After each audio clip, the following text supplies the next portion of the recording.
Hello everyone, నమస్తే. Welcome to Shashi kitchen book. అందరూ ఎలా ఉన్నారండి? మేమైతే బాగున్నాం. మీరు ఎలా ఉన్నారో కామెంట్ బాక్స్లో కామెంట్ చేసేయండి. ఈరోజు రెసిపీ ఫిష్ కర్రీ అండి. ఆంధ్ర స్టైల్ ఫిష్ కర్రీ ఎలా తయారు చేసుకోవాలో చూద్దాం. ఫిష్ కర్రీకి మందంగా వెడల్పుగా ఉండే ప్యాన్ కావాలండి. అందులో 6 టేబుల్ స్పూన్ ఆయిల్ వేసుకోవాలి. ఫిష్ కర్రీకి ఆయిల్ ఎక్కువ పడుతుంది. ఆయిల్ వేడయ్యాక కట్ చేసి పెట్టుకున్న 3 ఆనియన్స్, 4 చిల్లీస్ వేసుకొని ఫ్రై చేసుకోవాలి. నేను 2 కేజీల చేపలు తీసుకున్నానండి. దానికి సరిపడిన ఇంగ్రీడియంట్స్ చెప్తున్నాను. దాన్ని బట్టి మీరు అడ్జస్ట్ చేసుకొని వేసుకోండి. కొంచెం వేగిన తర్వాత తగినంత సాల్ట్ వేసుకోవాలి. కళ్ళుప్పు వేసుకుంటే బాగుండిద్దండి ఫిష్ కర్రీకి. 1/2 టేబుల్ స్పూన్ పసుపు వేసుకోవాలి. ఆనియన్స్ కాస్త ఫ్రై అయిన తర్వాత 3 టేబుల్ స్పూన్స్ అల్లం వెల్లుల్లి పేస్ట్ వేసుకోవాలండి.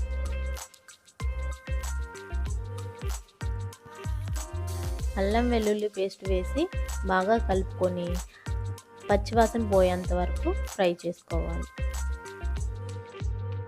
కొత్తగా ఈ ఛానల్ని చూస్తున్నట్లయితే ప్లీజ్ సబ్స్క్రైబ్ చేసుకోండి.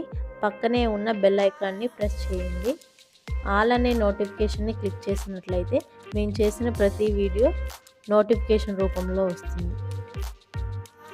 ఆనియన్స్, అల్లం వెల్లుల్లి పేస్ట్ బాగా ఫ్రై అయిందండి. ఇందులో 6 టేబుల్ స్పూన్స్ కారం వేసుకున్నాను. చేపల పులుసుకి కారము, ఉప్పు కొంచెం ఎక్కువగా పడతాయి. మీరు చూసి అడ్జస్ట్ చేసుకొని తగినంత వేసుకోండి. అల్లం వెల్లుల్లి పేస్ట్ బాగా ఫ్రై అయిందండి. ఇప్పుడు క్లీన్ చేసి పెట్టుకున్న ఫిష్ పీసెస్ని మసాలా పైన ఒక లేయర్ లాగా అమర్చుకోవాలి.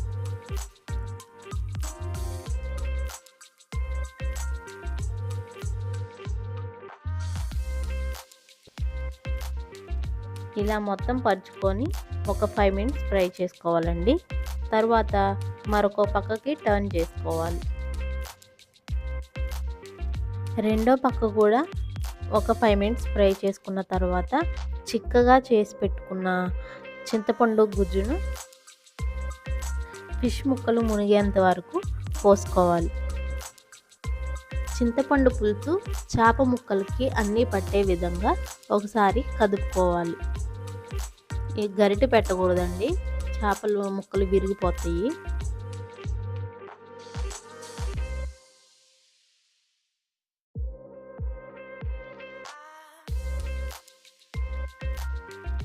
మొత్తం కలిసిన తర్వాత మూత పెట్టి మగ్గించుకోవాలి. మధ్య మధ్యలో తిప్పుకుంటూ ఉండాలండి, లేకపోతే అడుగంటే ఛాన్సెస్ ఉంటాయి.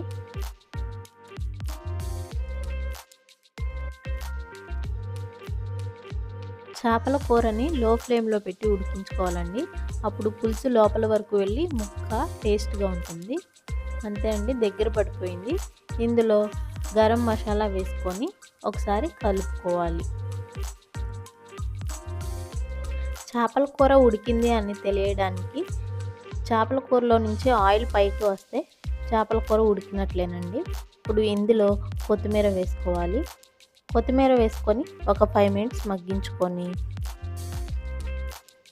అంతేనండి, టేస్టీ చేపల పులుసు రెడీ అయిపోయింది. ఇది ఆ రోజు కంటే తర్వాత రోజు టేస్ట్ చాలా బాగుంటుంది. ఇప్పుడు మనం సర్వింగ్ బౌల్లో సర్వ్ చేసుకుందాం.